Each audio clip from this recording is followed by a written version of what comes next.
So I've lived more in Kathmandu than I've lived in Bombay. Although I've left Bombay, Bombay in me has Bombay has not left me. And then there are some people who can pronounce it even better than I can. Oh, you're a ventriloquist. Can you make this rubber talk? Can you make this pencil? Can you make my husband talk? From here to, from a kids audience to take it up on a larger audience where the grown up audience, and to make them believe that this is another person talking. So that was a big challenge. But I'm doing wonderful. Who are you talking to? You're talking to your computer. No, we're not talking to a computer. How has it been, like, your entire journey with Seema on stage? It's horrible.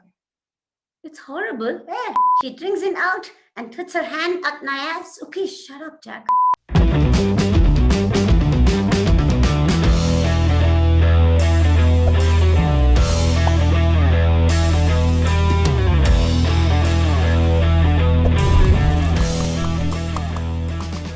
Hi Seema, my name is Shrirupa Sengupta and I'm here to welcome you to the GreenRoom Chat. So I am really excited to be hosting you and I hope you are happy to be here.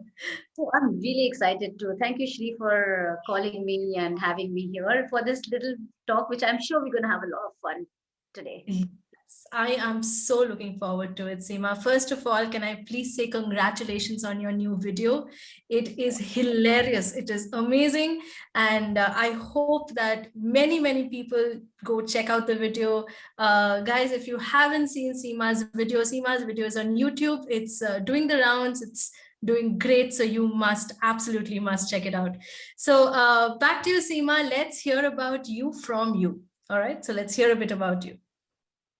So ask me, what do you want to know?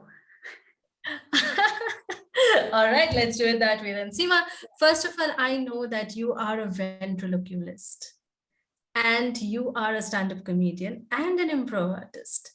And to me, what is most interesting is the fact that you have taken your art form not only in India and Nepal, but you've also taken it abroad and you have taken it to different places, sharing the stage with some of the greatest comedians of our times. And I would like you to talk to us about that experience, but also about your journey. So how did all of this happen and where did it begin? And all the fun times that you have had and also not the fun times. So I'm all ears and let's hear it from you. Thank you, Shri. Yes, so I am Seema Golchha. Like most of you know, I was born in Bombay. I got married in Kathmandu and I've been here for more than 26 years. So I've lived more in Kathmandu than I've lived in Bombay. Although I've left Bombay, Bombay in me Bombay has not left me. Yeah, so I live in a joint family and I have two kids. And being in a joint family, I have 5-6 kids with me. And so this was like every evening I had an audience of 6 at home only. It was like my default setting. And I would tell them after dinner stories and jokes. And I actually had an event or a show called What a Witty Show with the kids at home, and where I would have these little puppets with hands and I would show them, knock knock jokes and just have a little fun 10-15 minute time with the kids every day. And to take that from here to, from a kids audience to take it up on a larger audience where the grown up audience, and to make them believe that this is another person talking. So that was a big challenge. But yeah, I learned, and it just happened. When I first did it, I knew this is what I want to do. And I realized, since it's a dying art, might as well work towards this, because stand-up comedian is, there are a whole lot of comedians coming up, springing up, and especially in this lockdown, everyone sitting at home just trying comedy on Zoom shows and everything. So I thought, this is the one thing that is me and I can build it up. So I'm self-taught. I'm just trying it myself. I haven't got any professional training, but yeah, it's been fun, and I'm still learning ventriloquism. Yes. This is beautiful. And I think somewhere it is quite magical, because you have really moved from being one personality to kind of taking that personality outside the four walls of your home. How was that journey? As in, you told me earlier that you got married into a joint family, and you initially when you started out, you were in that space where I don't know what to do with my life, and now you're doing this, which is not only entertaining so many people but actually reviving a dying art, which I think is really powerful, while making people laugh with your stand-up quips and your improv skills.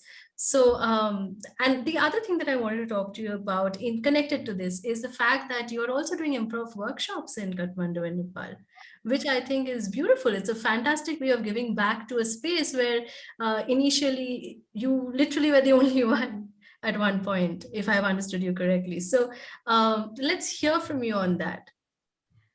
So even when I started ventriloquism, I was the only one. I literally introduced this word in the country because not many people, even now, not many people have heard of this term ventriloquism. And I had gone to the US in 2019. I had walked into at least 7, 8 improv walk-in workshops, which was a 3-hour session, and it was so much fun. There were about in each class there were about 15 to 20 of us, all age group from 75-year-olds to literally 18, 19-year-olds, from a girl, boy, from a Ukrainian to a Chinese, to like people from all over the world, all walks of life. We were there in a common platform doing improv. And trust me, even 3 hours of improv did not feel enough. I just, we could have done more. It was so much fun, and it was something. It kind of juices activated, and I love that. And it's something where you have to be yourself, and you have to be one of the very important uh, factor or element is to be nice to your partner, to make your partner look good. And I like that because this is something you can take in your normal life, in everyday life. You have to make your person in front of you make look good. Just because you have a point doesn't mean you degrade or you put the person down.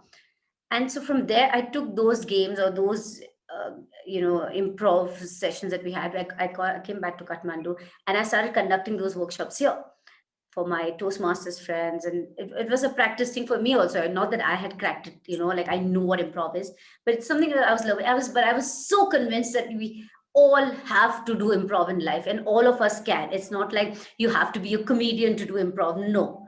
You can be anyone. You could be a kid, you can be an 80-year-old, but anyone can do improv, trust me. And someday we should just have improv sessions and you will know what I'm talking about. Yes, Yes, of course, because I mean, I think both of us have a background in improv. So, I mean, uh, it's such a life-changing piece, right? And it kind of like completely shifts your perspective, and it kind of like allows you to be more of yourself, more authentic to yourself, and you kind of drop so many baggages while at it. And now talking about that, just and no way connected to baggages, okay. So how was your family about this transition that you took, the step that you took? And I remember you telling me that you started much later in life, like the public sphere of your work, that was much later. I mean, you were doing it at home anyway for the kids and your own show. But how did your family take this step out, this transition?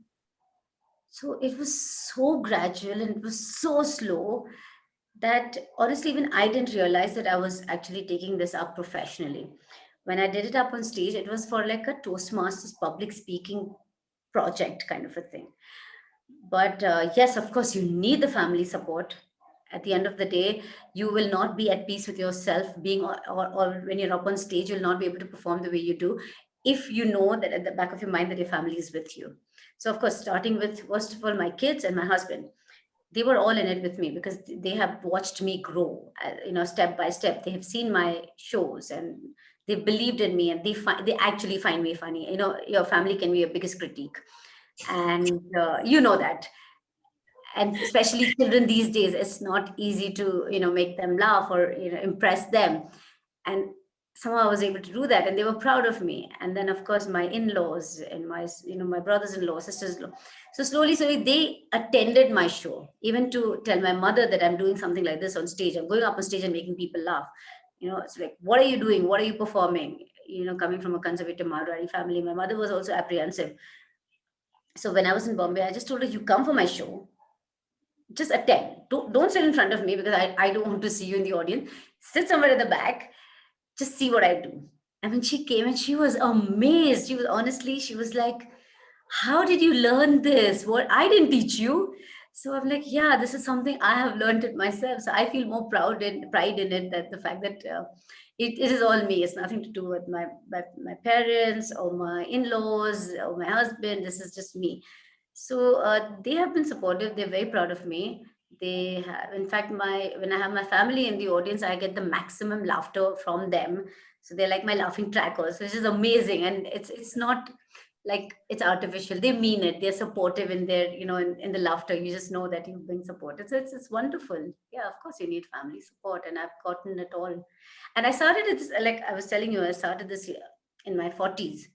A whole lot of ventriloquists, when you ask them, these the established ventriloquists, that they all say, like, I got my first puppet when I was 4 and 5, and here I got my first puppet when I was almost 40. So to be able to do it from there, I mean, I know I have a long way to go, but this is something about practice, and practice, practice, practice. I have realized that irrespective of what platform you're on, whether it's virtual or whether it's in person, you have to practice, and you have to keep your juices flowing. You have to keep the excitement in you alive, because the moment you have a break, you go back to being nervous all over again. I think you can relate to that, being a comedian yourself, right? Yes. So It's like you're yeah, starting again, right? It just becomes like, do I even know how to do this? yeah. So you start doubting yourself all over again, and you want to prove yourself. So you just have to put yourself out there over and over again, irrespective of how small a gig it is, even if it's a 2 minute or 5 minute or 10 minute. Just do it. Just grab each and every opportunity that you get. Yeah, So that's what I've that's been doing. Yeah, no, I completely agree with you. And I just wanted to understand a little more about ventriloquism. Can you tell me a little more about the art form and how the art form plays out? Yeah. So, firstly, when I tell people I'm a ventriloquist, obviously not many people have heard of this term, so I just make up some shit. Okay, I usually get three kinds of reactions. One is like, ventilo what? So I tell them I have done the study of three worlds: the earth, hell, and heaven. So it's called ventriloquist. There's a triloque in between. Oh, Yeah. all And right. that's how you remember the word. It is a difficult word to pronounce. Then there are some people who would say, you're a ventricologist. So they kind of know what it sounds like, but ventricologist it almost makes me sound like a doctor. I'm like, yeah, that's what I am. Right. Cardiologist, specialized version, ventricle, left ventricle, right ventricle. Yes, I'm a ventricologist. That's what I am. And then there are some people who can pronounce it even better than I can. Oh, you're a ventriloquist. Can you make this rubber talk? Can you make this pencil? Can you make my husband talk? I'm That is like, quickly. yeah, I'm like, dude, we don't realize this, but I think all wives in their own right, they're a ventriloquists. They make their husbands say things that the husbands don't even realize it's the wife's talking. So yeah, Fair married enough. men usually agree with me when I say this. Yes. Wow, that's so. So, how do you do it on stage? What is your method? I mean, this is Okay. the green room chat, so I'm going to ask you green roomy questions. So, what is the method? Yeah, so I don't work alone. I usually have a friend right here. I put him in a bag, and he's usually rude and he's old because he's had some issues in the past. Oh, cut the crap and get me out of here. Wait, Jack, just let me explain this. Okay, let me just give you a little background about it. Oh, shut up! I don't need this.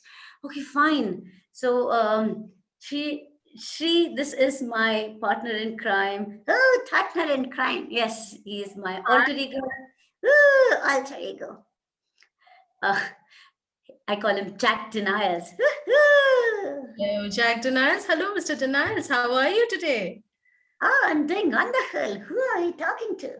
You're talking to your computer. No, no, we're not talking to a computer. You can see Shrirupa, who's sitting right here. Oh, Shri, how are you doing?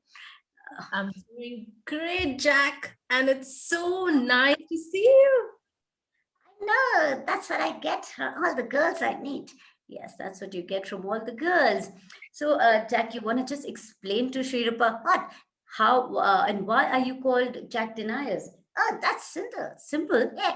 Why are you called Jack Deniers? Because I like to be in high spirits. Oh. Oh, yeah. Yeah, even I like to be in high spirits. Then you call yourself gin tonic. Uh, no, I call myself Seema Golchha, but can you just tell us why you call Jack Deniers? Oh, because I'm Jack and you live in denial. No, I don't live in denial, Jack. Look where your hand is, you idiot. Okay, stop it. This is how ventriloquism works, you know? Yeah, she doesn't know that. Yeah, she knows how ventriloquism works. Now I Yes, Jack. know. So yes, Jack, can I ask you a few questions? Indeed. All right. So, Jack, are you married?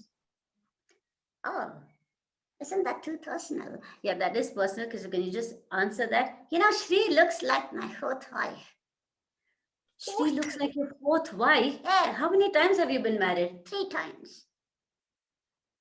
Ooh. Stop Okay. hitting on her, Jack. Oh, okay. I think she got it. You need me outside after this show, okay? No. She's not going to meet you after this show.